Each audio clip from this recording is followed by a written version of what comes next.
Bien bonjour à tous et bienvenue sur les Fines Bouches. Alors aujourd'hui on se retrouve pour la nouvelle vidéo des agnelotti. Alors je vais laisser Luison vous présenter les ingrédients. Donc là on a juste les ingrédients pour la pâte, pour la farce on fera plus tard dans la vidéo. Donc là on a mis 100 g de farine et un œuf entier. On va rajouter une petite pincée de sel. Voilà, et Nathan va pétrir la pâte à la main. On va commencer à la fourchette, donc et après on finira à la main.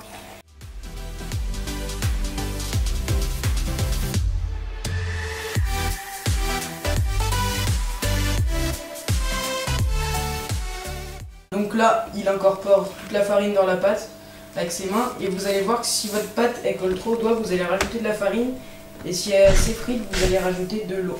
Donc maintenant la farine est incorporée, on va enlever l'excédent. On va faire une boule et on va la filmer au contact pendant 1 heure. Et vous la filmez au contact pour pas que la pâte fasse une croûte dessus. Montage. Donc je vais hacher la pancetta, couper en tout petit la pancetta. Donc pour la farce, on a mis 250 g de ricotta et on a fait revenir la pancetta qu'on a coupé en dés à la poêle.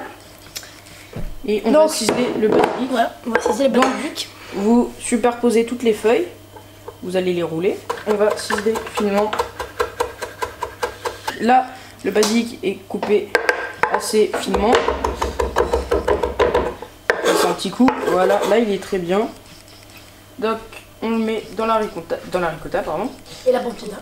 Donc là on a mis le basilic, on va ajouter un peu d'huile d'olive. On va mettre un peu de jaune d'œuf, pas trop. Voilà, et Nathan va mettre un tout petit peu de parmesan au début. Voilà. Et je vais mélanger à l'aide d'une cuillère. Voilà. Donc là on reprend le montage. Hop. On va mettre un peu de poivre, pas trop.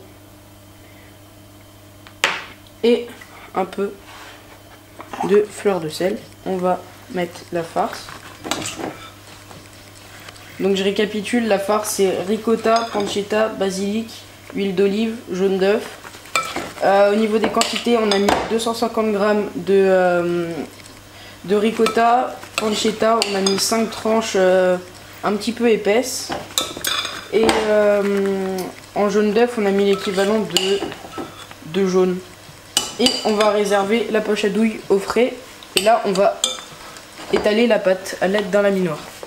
Donc là, ce qu'on va faire, c'est que la pâte colle un tout petit peu. On va fleurer le plan de travail, c'est étaler la farine. Et on va la travailler. Voilà. Donc là, à la texture, je vois qu'elle est pas trop mal.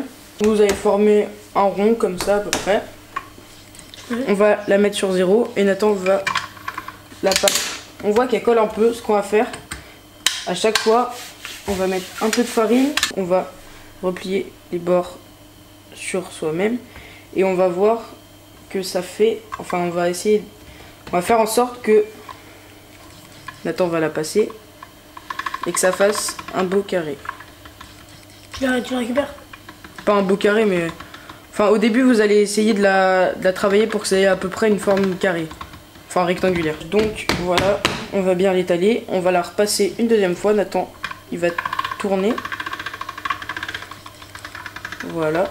Donc là, elle est bien farinée. Elle colle pas au rouleau de la machine. Et donc là, on va pouvoir la commencer à la passer sur 2. On va la refariner un petit peu. Si vous n'avez pas de machine, vous pouvez la faire au rouleau, mais ça va être plus long et plus compliqué pour avoir la bonne épaisseur. Mais au rouleau, ça se fait aussi. Après, une machine, ça reste quand même l'idéal. Le top. Donc là, on la passe sur 2. En fait, les numéros, c'est l'épaisseur que ça va donner. Il y a des machines, ça part de 10. 10, c'est le plus épais, c'est 1 cm. Et ça va aller jusqu'au plus fin. Donc là, on va la passer sur 3. Ce qui est important moi aussi, c'est pour la pâte toujours la tenir avec le revers de la main. Pas la paume de la main parce qu'en fait vous allez laisser des empreintes de doigts comme ça. Et ça va pas être super joli sur la pâte. Toujours penser à bien fariner la pâte, c'est très important. Et donc là on a été sur 3. On voit qu'elle commence à être pas trop mal. Elle est encore un peu épaisse donc on va la passer sur 4. Et 6, 4 c'est un tout petit peu épais. On va passer sur 5, mais 5 c'est le grand maximum. Donc là, on l'a mis sur 4. Et elle est bien. Si on la met sur 5, on pense que ça va trouer. Donc là, nous, on a prédécoupé un carré qui va être... nous, on a fait 8 cm sur chaque côté pour qu'il soit bien régulier. C'est très important. Et on va la découper. Donc les on a fait le premier pour voir si le couteau coupait assez bien. Voilà, j'ai ma poche à douille. Je vais prendre un petit carré. Et je vais mettre ma farce au milieu. Petit bout de pancetta qui bloque, mais il n'y a pas de souci. Hop, vous allez prendre un peu d'eau et les mettre sur les rebords.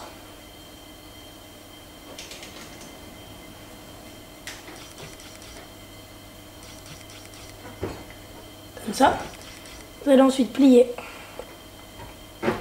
votre agnelotti en triangle.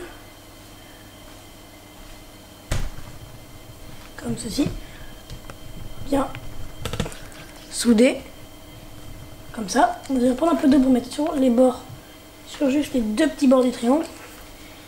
Et vous allez souder votre agnelotti comme ceci.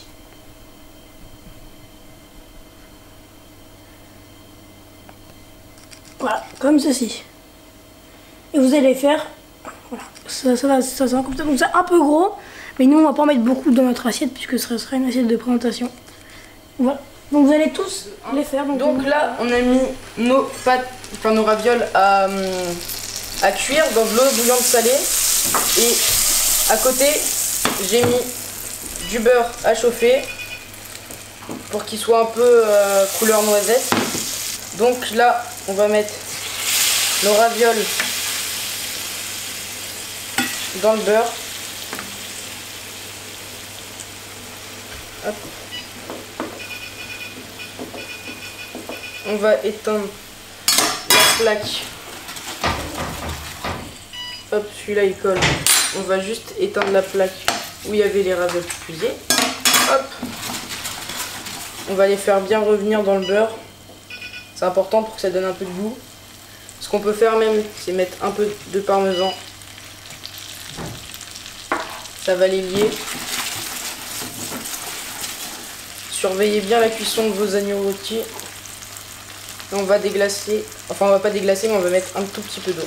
C'est important, surtout, de toujours jouer avec la poêle pour pas qu'il parte, pour pas qu'il s'accroche, je veux dire. Donc là, je vais sortir nos agnelotti. Hop, je les débarrasse juste dans une assiette, ça va pas être le dressage, c'est juste pour les débarrasser. Hop. Donc là, on va émulsionner la sauce au parmesan.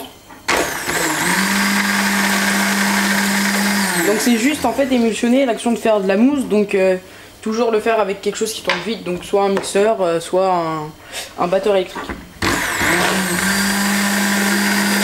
Et vous allez toujours un peu incliner le mixeur pour faire entrer de l'air. Donc on va mettre nos agnelotti. Donc là on va mettre juste la mousse de l'émulsion.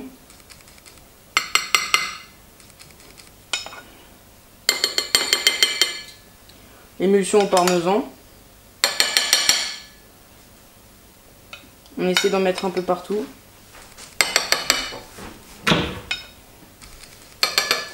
Et là, Nathan va mettre des petites fleurs comestibles. Nous, un peu de menthe aussi, un tout petit peu de menthe. Un tout petit peu de menthe. Nous, on a eu un jus de poireau brûlé. Enfin, ça n'a pas brûlé, mais ça a vraiment un goût de fumée et c'est super bon. Vraiment, on va faire des points, des petits points, des gros points. Donc, merci à tous d'avoir suivi cette vidéo sur les agnelotti. Donc, si elle vous a plu, n'hésitez pas à vous abonner, à liker et à partager cette vidéo. Nous, on se dit à samedi prochain pour une nouvelle vidéo. C'était les Fines Bouches. À bientôt.